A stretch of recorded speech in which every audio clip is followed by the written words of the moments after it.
Ang kalikasan ay di naging maramot sa atin.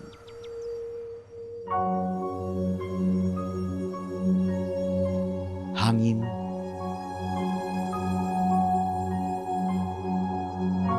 tubig, at lupa ay naging kapaki-pakinabang sa atin. Iba't ibang bagay na nilikha upang tayo ay mabuhay at maging kapaki-pakinabang.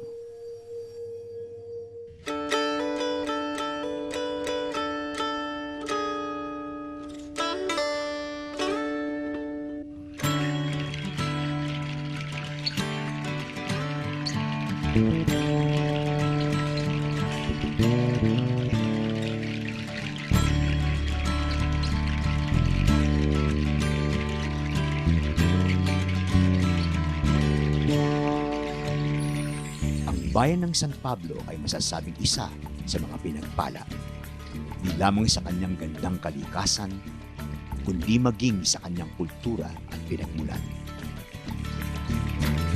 Ang bayan ng San Pablo ay kakikitaan ng lawa di lang isa, kundi 7 na naging dahilan kung bakit ang San Pablo ay kinikilala bilang bayan ng 7 lawa. Dito makikita ang lawa ng Sampaloc, Bunot, Kalibato, Yambo, Pandin,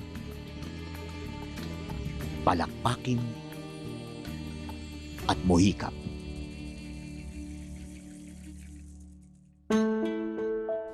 Mga lawang kinilala dahil sa kanyang mga alamat. Mga kwentong bayan na nagpasalin-salin na maaring ginawa upang ipaalala ang kahalagahan ng bawat isa.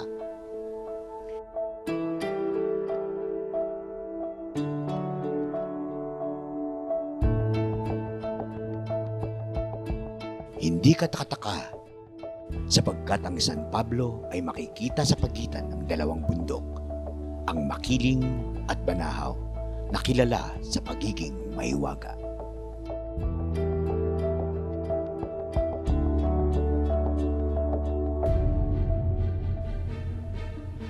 Taong 1990, unang nakita ang pagkamatay ng mga isda sa lawa.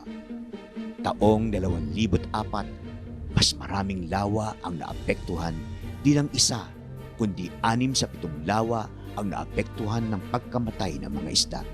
Taong 2011, maging sa pangkasalukuyan, ang pagkamatay ng mga isda ay hindi lang dito nakikita at nararanasan.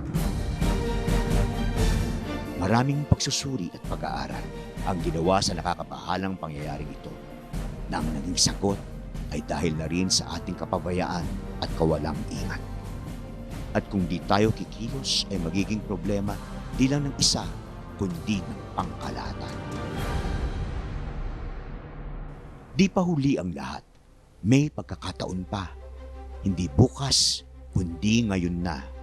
Ibalik ang dating buhay ng lawa, kalagayang malinis, malinaw, at walang nakalalasong kemikal.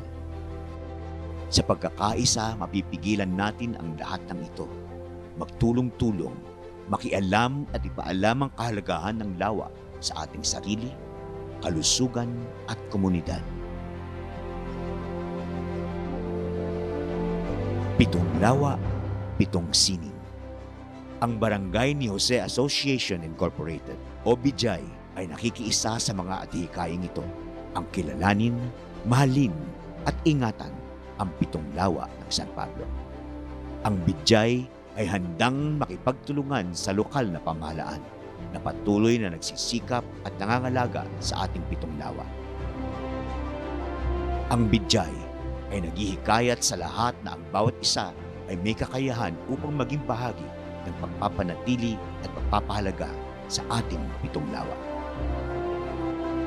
Dahil dito, iniugnay ang 7 lawa sa 7 sangay ng sining: ang sayaw, teatro, musika, eskultura, literatura, sining biswal at pelikula. Mga likhang sining na dapat kilalanin at pahalagahan. Mga likhang sining na nagpapatunay na tayo ay binigyan ng kakayahan at katalinuhan upang makagawa ng ating obra maestra.